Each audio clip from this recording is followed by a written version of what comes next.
Bonjour et bienvenue dans notre bulle aujourd'hui consacrée à la semaine du 17 au 23 août 2026.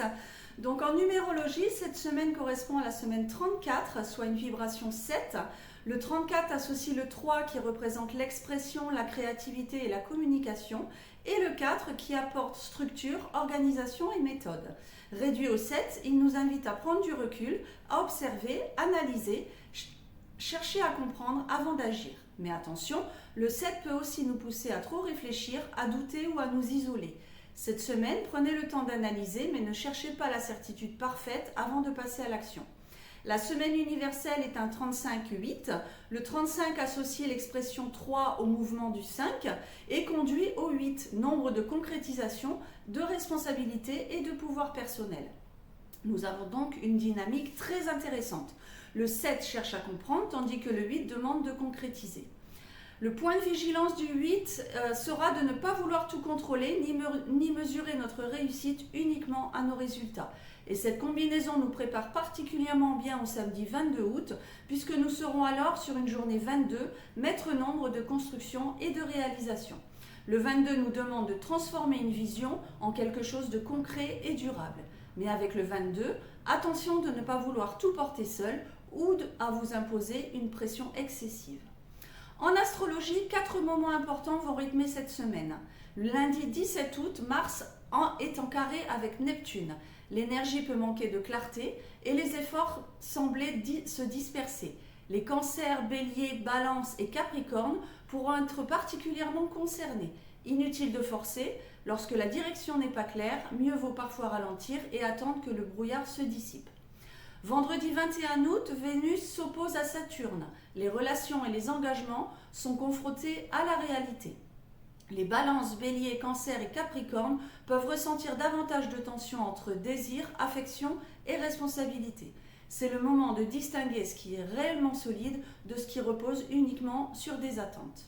Samedi 22 août, le soleil s'oppose au nœud nord en Verseau et se trouve donc en conjonction avec le nœud sud en Lion. Cette configuration nous invite à regarder ce que nous devons laisser derrière nous, certains comportements, certaines habitudes ou peut-être une ancienne manière de chercher la reconnaissance. Et justement, le samedi 23 août, le soleil entre en Vierge. Nous passons alors de l'énergie expansive du Lion à une énergie beaucoup plus concrète, organisée, triée, améliorée et structurée. Les Vierges, Taureaux et Capricornes bénéficient particulièrement de cette dynamique de terre favorable à la concrétisation des projets. Le message est clair. Après avoir identifié ce qui doit évoluer, il est temps de remettre de l'ordre pour construire autrement. En tarologie, cette semaine, 2 arcanes majeures nous accompagnent.